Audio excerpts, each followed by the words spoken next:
આજની ધર્મકથા. પ્રણામ. જીનદત્ત પાસે એણે આટલા વર્ષો સુધી ઉપાડેલા લાકડા એ ફરી પાછા આવીને પડ્યા.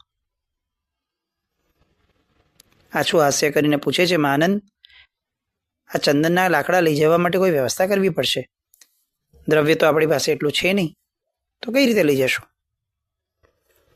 અને ત્યારે મહાનંદ કહે છે કે આપ જરા પણ ચિંતા ના કરો. બધા પ્લાનિંગ લઈને બેઠેલો માણસ છે. બીજે જ દિવસે ચતુર એવો મહાનંદ સીધો રાજભવન ગયો. શ્રીપુર નગરીના મહારાજાને મળ્યો. જેવો મહાનંદને જોયો અને આખી એ વીણાવાદનની ઘટના એ ઉપસ્થિત થઈ, ખૂબ પ્રસન્ન બન્યા રાજા. થોડી વાર સુધી બંને વચ્ચે ઔપચારિક વાતો થઈ અને મહાનંદે દાણો નાખવાનો શરૂ કર્યો કે કૃપાનાથ, હું હવે પુરીમતાલ નગરી જવા ઈચ્છું છું. મહારાજાએ તરત પૂછ્યું કે કેમ ભાઈ, અહીંયા કોઈ તકલીફ છે? તો કે ના, આપની કૃપાથી બધું પ્રસન્ન છે, પણ કંઈ એક અગત્યનું કામ આવી પડ્યું છે, એટલે મારે પુરીમતાલ નગરીએ જવું પડશે. રાજા કહે છે કે ભાઈ, તારી વીણાના સૂર સાંભળ્યા વિના અમે સૌ નહીં રહી શકીએ.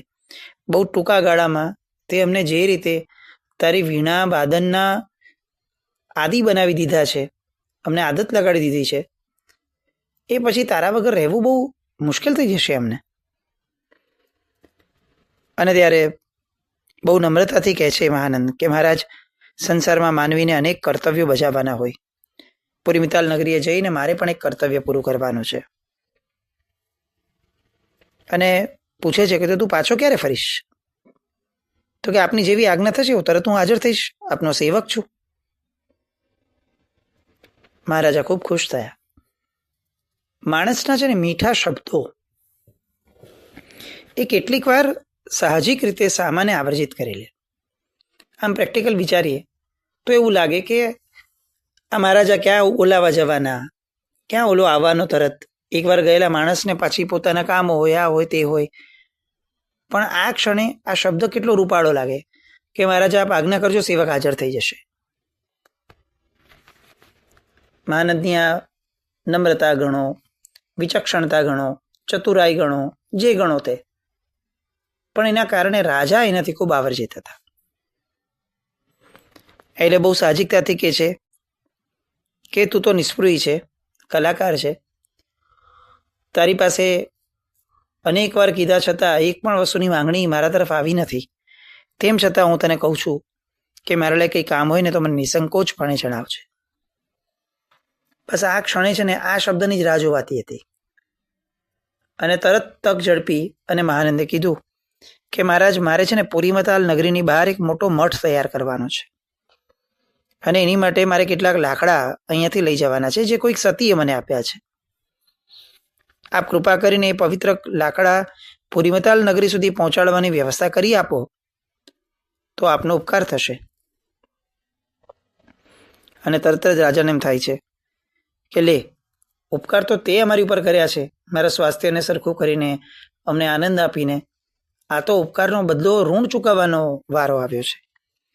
એટલે તરત જ મહારાજા એક મંત્રીને બોલાવ્યો અને મહાનંદના પવિત્ર લાકડાઓ જે છે, જે પણ પડ્યા છે ત્યાં, એ પુરીમતાલ નગરી પહોંચાડવાની વ્યવસ્થા કરાવી દો. મહાનંદે આભાર માન્યો. કાર્ય સંપન્ન થયું. એક આખું એક જે ટાસ્ક જેવું લીધું હતું અહીંયા મહાનંદે કે ભાઈ આ જીનદત્તે મહેનતપૂર્વક લાકડા મૂક્યા છે ત્યાં, તો આ લાકડાની ખરી કિંમત એ તો અનેક ગણી વધારે છે. અને આ ધનદત્તે એમની સાથે અન્યાય જે કર્યો છે એ ગમે તે ભોગે પૂરો કરવો છે. અને એની માટે જે આખી ચતુરાઈપૂર્વકની એ જે આખી યોજના કરી, એ યોજનાનો અંત અહીંયા આવ્યો કે જ્યારે લાકડાઓ આવી પણ ગયા અને પુરીમતાલ લઈ જવા માટેની વ્યવસ્થા પણ રાજા તરફથી થઈ ગઈ.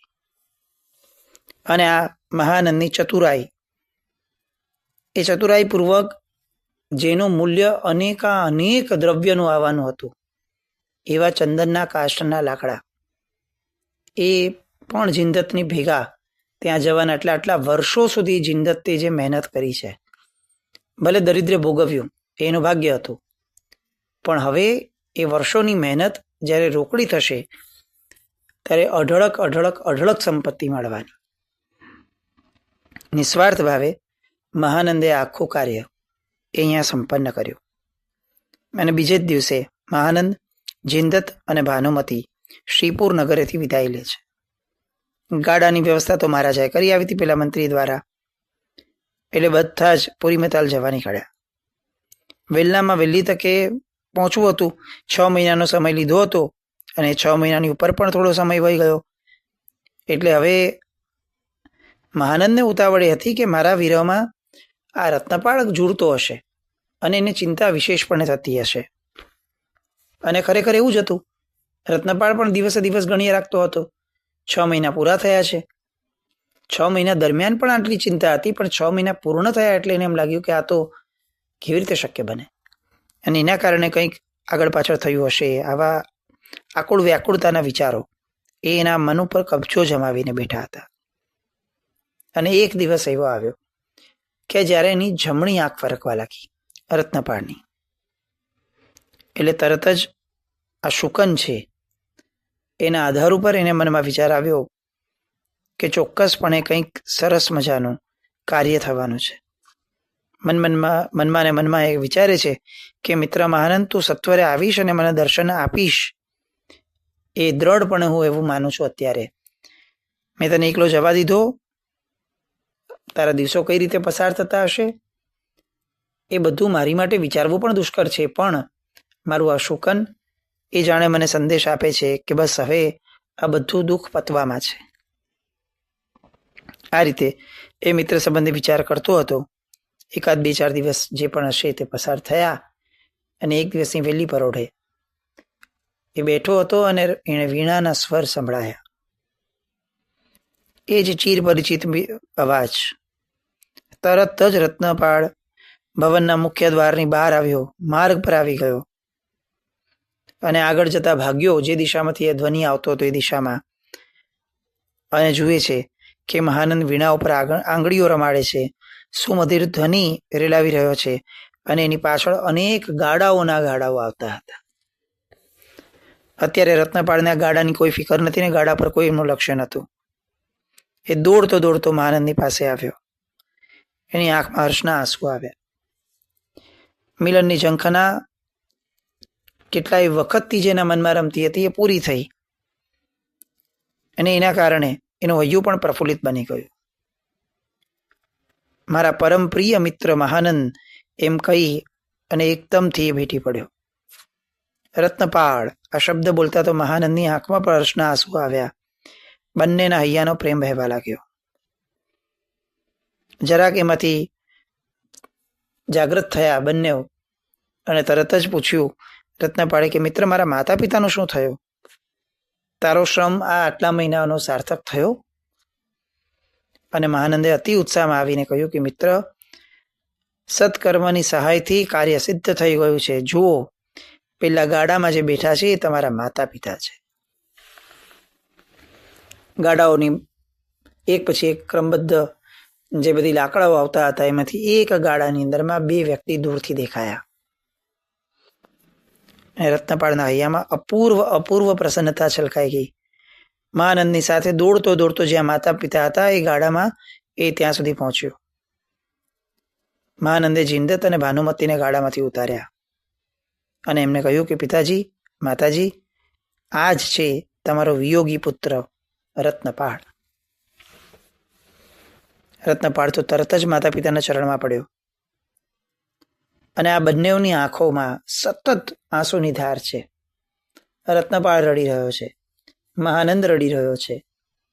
એક જણ રડી રહ્યા છે, પણ ક્યાંય કોઈના પણ રુદનમાં લેશ માત્ર પણ દુઃખ નથી, લેશ માત્ર પણ ગમગીની નથી.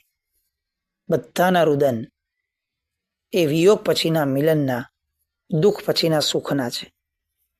અને આ સુખના આંસુ એ જીવનમાં બહુ જવલ્લે જ પડતા હોય છે, પણ જેને પડે એ માણસનું ભાગ્ય એને એ સમયે પરાકાષ્ઠાનું લાગે.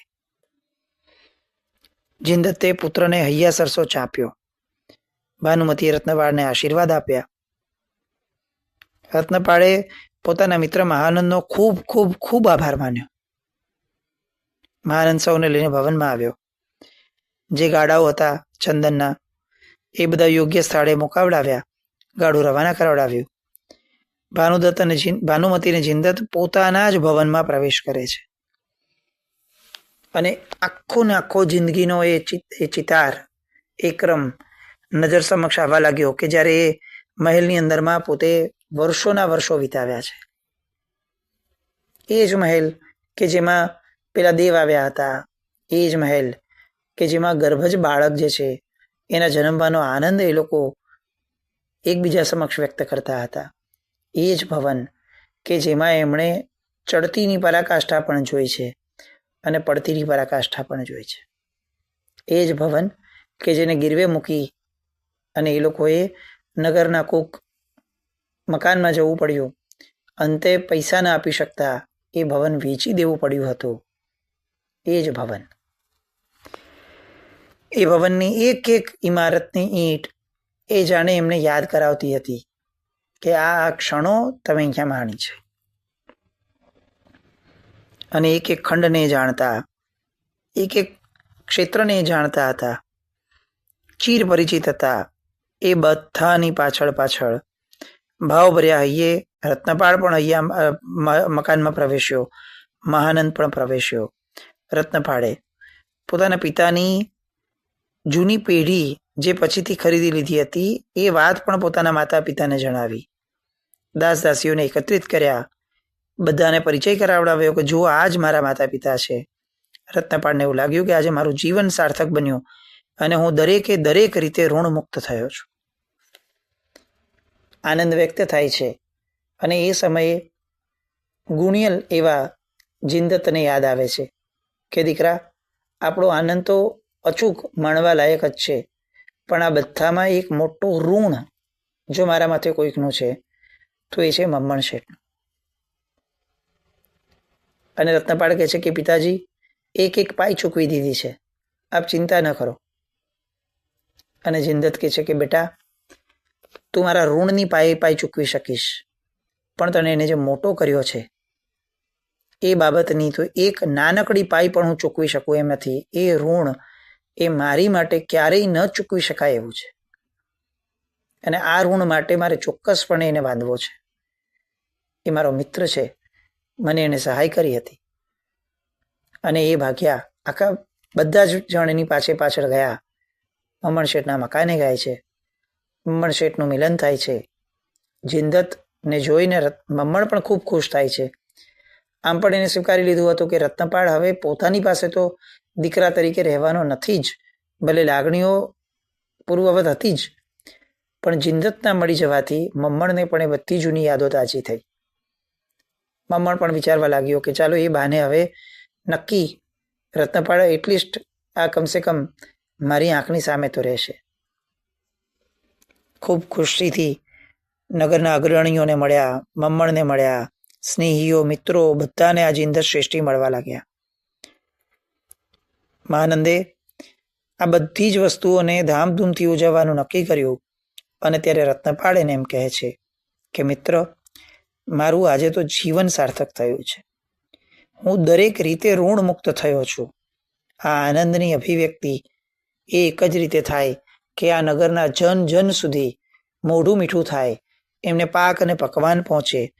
બસ તો જ મારું આ આનંદનું જે સ્તર છે એની અભિવ્યક્તિ હું લોકો સુધી કરી શકીશ. તરત ને તરત પાકશાસ્ત્રીઓને ભવનમાં બોલાવવામાં આવ્યા. મીઠાઈ, પકવાન વગેરે તૈયાર કરવામાં આવ્યું. નગરના દરેકે દરેક ઘરની અંદરમાં મીઠાઈ અને પકવાન મોકલવાની વ્યવસ્થા થઈ. આ એક પ્રકારની અભિવ્યક્તિ છે. આપણા જીવનમાં આપણા ઘરમાં કોઈ પ્રસંગ આવે છે, એની અભિવ્યક્તિ એ નથી કે આપણે કરોડપતિ છીએ તો ચાલો આપણે કરોડ ખર્ચી લઈએ અને આપણે આમ ઠાઠ ઠઠારા કરી અને બધું પૂરું કરી નાખીએ. સ્વજનોને બોલાવીને એની સામે ભપકો દેખાડી દઈએ કે જુઓ હું કેટલો શ્રેષ્ઠી છું, શ્રીમંત છું. ના, ઉજવણી એ છે કે જેમાં આપણી આસપાસ રહેનાર દરેકે દરેક વ્યક્તિના મનમાંથી એક આશીર્વચન નીકળે. અને ક્યારે નીકળશે?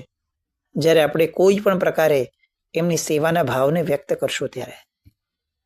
પૂર્વના કાળની અંદરમાં અષ્ટાનિકા મહોત્સવ થતા લગ્ન નિમિત્તે. અને એ અષ્ટાનિકા મહોત્સવમાં આવા પૂજાનો જે અત્યારે ચાલે છે એવું હતું એવું જરૂરી નહોતું. એ તો 1-2 દિવસ હોય, પણ 8 દિવસ ધુમાડાબંધ જમણ થાય, 8 દિવસ સમાજના કાર્યો થાય, 8 દિવસ ગામના લોકોની ભક્તિ થાય અલગ અલગ પ્રકારની, 8 દિવસ ગુરુ ભગવંતોની ભક્તિ થાય. આવા બધા અનુષ્ઠાનોથી 8 દિવસ પૂરા થતા હતા. કેમ આવું થતું? તો એક જ વાત હતી કે દરેક શ્રેષ્ઠીને મન એક વાત નિશ્ચિત હતી કે મારા ઘરમાં કોઈ શુભ પ્રસંગ આવે તો હું સહભાગી આખા ગામને કરીશ. પહેલા તો અમે અત્યારે આજે બી કેટલાક ગામડાઓમાં જઈએ તો સાંભળવા મળે કે અત્યારે જે આટલી બધી તકલીફો ઊભી થઈ છે ને જિનાલયોને, ઉપાશ્રયોને, કે માણસોના પગાર સાધારણમાંથી આપવાના, આ તે બધા એની ખેંચ પડે છે. આ કેમ અચાનકથી આટલું થવા લાગ્યું? અલબત્ત બીજા ખર્ચાઓ ઘણા વધ્યા છે સમયના આધારે, પણ મૂળભૂત રીતે અચાનકથી આટલી બધી ખેંચ સાધારણો પણ પડી એનું મૂળ કારણ એક જે હતું એ આ હતું કે પૂર્વના કાળની અંદરમાં શ્રેષ્ઠીઓના ઘરે જ્યારે કંઈ પણ પ્રસંગો આવતા ત્યારે આ દેરાસર, ઉપાશ્રય, આ બધાના જે સ્ટાફ હોય, આ બધાના જે કાર્ય કરતા વ્યક્તિઓ હોય, એ બધાને તે શ્રેષ્ઠીઓ બહુ ભરપેટ બધું આપતા, ભરપૂર આપતા. એટલે જિનાલય કે ઉપાશ્રય કે સંઘના માથે આ ભાર ન રહેતો. આ બધા જ વ્યક્તિઓને સંઘ સાચવી લેતો. પોતાના સારા નરસા પ્રસંગોએ બધા જ સાચવી લેતા. તો આ આખો બહુ મોટો ભાર એ સંઘના માથે નહોતો જતો. લોકો પોતે પોતાનું કર્તવ્ય સમજીને એમને યાદ કરીને આપતા. આજે આ પ્રસંગે પણ જોઈએ તો આપણને ખ્યાલ આવે કે રત્નપાળ અત્યંત પ્રસન્ન થાય છે અને સૌથી પહેલું કાર્ય શું કરાવે છે તો કે નગરના દરેક વ્યક્તિની મીઠાઈ વહેંચો. પોતાના સુખમાં હંમેશા બીજાને યાદ કરવા એ પુણ્યાય છે. ફક્ત પોતાનું સુખ ભોગવવું એ પશુતા છે. મને મળેલા પૈસાનો ઉપભોગ હું જ કરું, હું મારા દિખાડામાં અને મારા અહંકારના સંતોષમાં જ બધું વાપરું. આ અપાત્રતા એ ભવાંતરમાં પુણ્ય નહીં મળે એનો ડંકો વગાડવાની વાત છે. આ પુણ્યના આપણે અધિકારી નથી, આ પુણ્ય માટે આપણે પાત્ર નથી.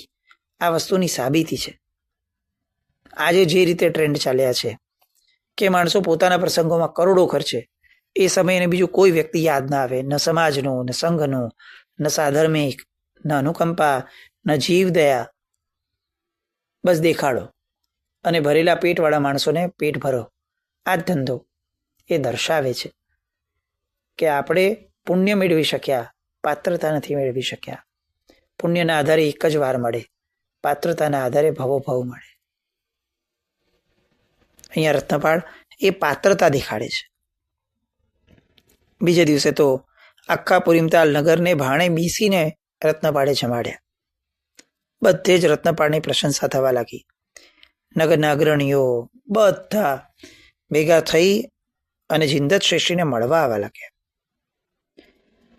રત્નપાળની પાસે પુષ્કળ સંપત્તિ. જિંદત અને ભાનુમતીને લાગ્યું કે હવે પેલા જેવા સાહેબીના દિવસો તો પાછા ફર્યા. સંસારમાં સુખ છે, પછી દુઃખ છે, દુઃખ પછી ફરી પાછું સુખ છે. આ કઈ વિરોધી બાબત છે એવું નથી, પણ જ્યારે આપણે સુખને ઈચ્છીએ છીએ ત્યારે આપોઆપ દુઃખ ચાલ્યું જ આવે છે. આત્મિક સુખને પ્રાપ્ત કરવા માટે માણસે રાગથી પર થવું જોઈએ. રાગથી પર થવું એ કદાચ મુશ્કેલ કાર્ય છે, પણ એમાંથી મુક્તિ મેળવવા માટે આ કઠિન કાર્યને પણ જીવે પાર પાડવા જોઈએ. આ બધી વાતો એક પછી એક ક્રમબદ્ધ જે બની એના કારણે ભાનુમતીના ચહેરા ઉપર પણ ખૂબ તેજ આવવા લાગ્યો, ચમક આવવા લાગી. પોતે સુંદર વસ્ત્રો, અલંકારો બધું ધારણ કર્યું. જાજરમાન નારીની જેમ નગરની વચ્ચે શોભવા લાગી. 8 દિવસનો અષ્ટાનિકા મહોત્સવ એ પૂર્ણ થયો, સંપન્ન થયો. રત્નપાળે પેલા ચંદન કાષ્ટ જે લાવ્યો હતો મહાનંદ, એ બધાને પણ નગરમાં વેચી દીધા. અને એના કારણે રત્નપાળને જે પૈસા મળ્યા એ એટલી હદ સુધીના હતા કે જેના આધાર ઉપર કદાચ વર્ષોના વર્ષોની પેઢીની પેઢીઓ સુધી અગણિત કહી શકાય એવું ધન એને મળ્યું. મહાનંદ આખી વિતક કથા કહે છે કે આ કઈ રીતે દૂરતે પેલાએ માતા પિતા પાસેથી પાણીના મૂલમાં ચંદનના કાષ્ટ લઈ લીધા હતા. એ વાત સાંભળીને જિંદત કહે છે કે આ મહાનંદે કઈ રીતે ચતુરાઈ વાપરીને મૂર્ખ બનાવ્યો. બધી વાતો બધું જ સરસ ચાલે છે. મહારાજા પુણ્યપાલને મળી આવ્યા જિંદત શ્રેષ્ઠી, અને આમ બધું જ બરાબર ચાલતું હતું. અને એવા સમયે એક દિવસ જિંદત શ્રેષ્ઠી સવારના ભાગે પેઢી પર જતા પેઢીનો વ્યવહાર રત્નપાળે સંભાળી લીધો હતો. કોઈ જ ચિંતા ન હતી. મહિનો પસાર થયો આ બધા આનંદમાં ને આનંદમાં, અને પછી એક દિવસ એક ઘટના બને છે. એ ઘટના માટે અને આગળના ક્રમ માટે, આ ખાધું પીધું ને રાજ કર્યું એ જે વાત છે એનો અંત છેડો શું આવે છે એ માટે આવતીકાલે ફરીથી મળશું. જિનાજ્ઞા કંઈ પણ બોલે તો મિચ્છામિ દુક્કડમ. જૈનમ જય અતિશાસનમ.